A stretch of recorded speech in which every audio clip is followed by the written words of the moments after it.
الحمد لله نحمده ونستعينه ونستغفره ونعوذ بالله من شرور أنفسنا ومن سيئات أعمالنا ونعوذ بالله من شرور أنفسنا ومن سيئات أعمالنا ونعوذ بالله من شرور أنفسنا ومن سيئات أعمالنا من يهده الله فلا مضل له ومن يضلله فلا هادي له ونشهد أن لا إله إلا الله وحده لا شريك له ونشهد أن سيدنا ومولانا محمدا عبده ورسوله وصلى الله تعالى عليه وعلى آله وأصحابه وأزواجه وذرياته وأتباعه وسلم تسليما كثيرا كثيرا أما بعد استنجا کے متعلق آپ صلی اللہ علیہ وسلم کی تعلیمات گزشتہ آئی تھی۔ آگے بڑھتے ہوئے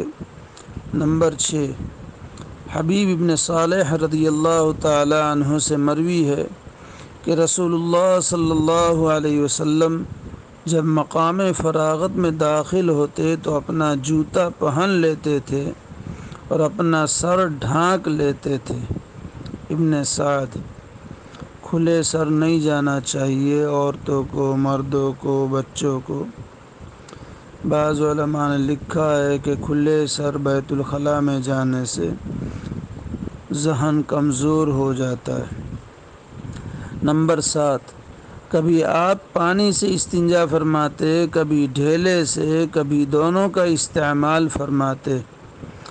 ڈھیلوں کی تعداد طاق ہوتی، کم سے کم 3 ہوتی۔ آپ استنجا کرنے میں بایاں ہاتھ استعمال کرتے۔ جب آپ پانی سے استنجا فرماتے تو اس کے بعد زمین پر ہاتھ رگڑ کر دھوتے۔ زاد المعاد۔ ڈھیلوں کا استعمال آج کل بہت ہی چھوڑ دیا گیا ہے، شاید و باید اس کی طرف بھی توجہ کی ضرورت ہے۔ نمبر 8 پیشاب کرنے کے لیے اکڑو بیٹھتے تو رانوں کے درمیان کافی فاصلہ چھوڑتے۔ قضائے حاجت کو بیٹھنے کے لیے ریت یا مٹی کے ٹیلے یا پتھروں کی ٹیکری یا کسی کھجور وغیرہ کی آڑ کو بہت پسند فرماتے۔ ابن سعد۔ یہ اس وقت کا حال ہے جب بیت الخلاء گھروں میں نہیں بنے تھے اور میدان میں قضائے حاجت کے لیے آپ تشریف لے جاتے تھے۔ نمبر 9 جب آپ رفع حاجت کے لیے بیٹھتے تو قبلہ کی طرف نہ منہ کرتے اور نہ پشت کرتے۔ زاد المعاد۔ اس میں چھوٹے بچوں کو بھی اس کی تعلیم دینی چاہیے۔ مائیں گھروں میں اپنے چھوٹے بچوں کو استنجا کرائے تو اس وقت بھی اس کا لحاظ رکھنا چاہیے کہ چھوٹے بچوں کا منہ بھی استنجے کے موقع پر، پیشاب پاخانہ کرنے کے موقع پر منہ بھی قبلہ کی طرف نہ ہو اور پیٹھ بھی قبلہ کی طرف نہ ہو۔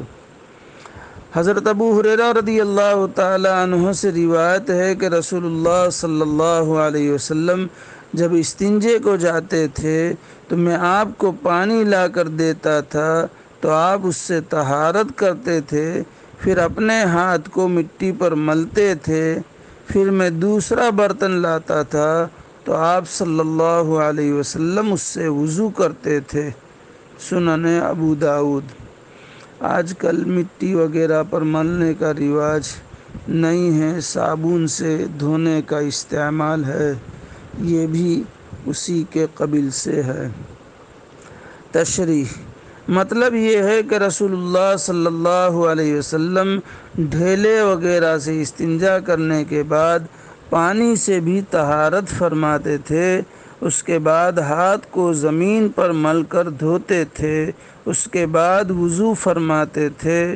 جیسا کہ اس حدیث سے معلوم ہوا کہ آپ کی عادت مبارک یہی تھی کہ قضائے حاجت اور استنجے سے فارغ ہو کر وضو بھی فرماتے تھے، لیکن کبھی کبھی یہ ظاہر کرنے کے لیے کہ وضو کرنا صرف اولا اور افضل ہے، فرض یا واجب نہیں ہے، اس کو ترک بھی کیا ہے، یعنی چھوڑ بھی دیا ہے، وضو نہیں کیا ہے۔ چنانچہ سنن ابی داؤد اور سنن ابن ماجہ میں حضرت عائشہ رضی اللہ تعالی عنہا سے روایت ہے کہ ایک دفعہ رسول اللہ صلی اللہ علیہ وسلم پیشاب سے فارغ ہوئے تو حضرت عمر رضی اللہ تعالی عنہ وضو کے لیے پانی لے کر کھڑے ہو گئے۔ آپ صلی اللہ علیہ وسلم نے فرمایا، اے عمر، یہ کیا ہے؟ کس لیے پانی لیے کھڑے ہو؟ حضرت عمر رضی اللہ تعالی عنہ نے عرض کیا، آپ کے وضو کے لیے پانی لایا ہوں۔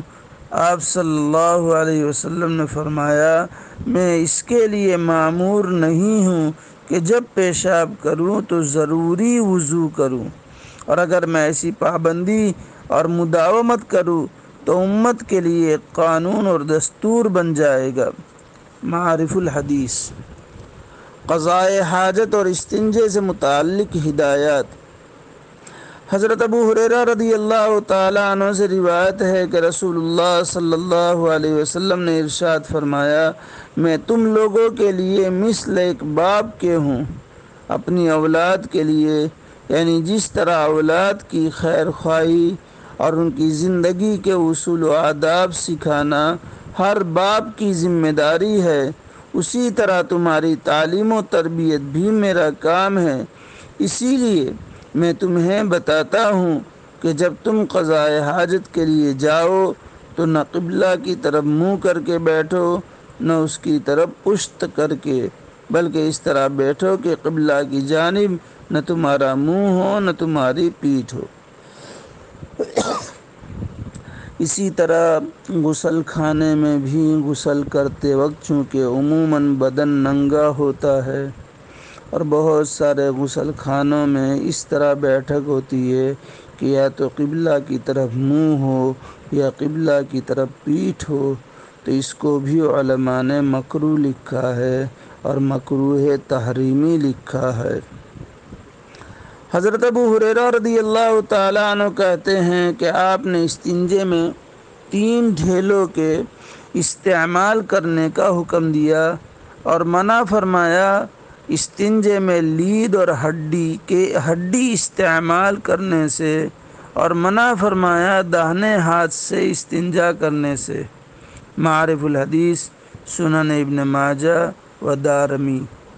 حضرت عبداللہ ابن مغفل رضی اللہ تعالی عنہ سے روایت ہے کہ رسول اللہ صلی اللہ علیہ وسلم نے ہدایت فرمائی کہ تم میں سے کوئی ہرگز ایسا نہ کرے کہ اپنے غسل خانے میں پہلے پیشاب کرے پھر اس میں غسل یا وضو کرے، کیونکہ اکثر وسوسے اسی سے پیدا ہوتے ہیں۔ معارف الحدیث، سنن ابی داؤد۔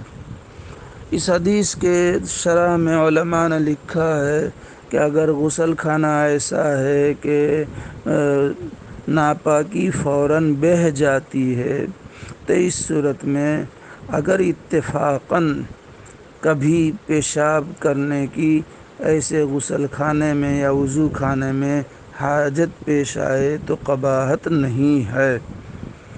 پانی بہہ جائے، پانی بہا دے تو ناپاکی بہہ جائے گی، لیکن اگر غسل خانہ یا وضو خانہ ایسا ہے کہ جہاں پانی فوراً بہتا نہیں ہے، ناپاکی بہنے کے امکانات کم ہیں، تو اس صورت میں ایسے غسل خانے اور وضو خانے میں پیشاب کرنے سے بچنا چاہیے۔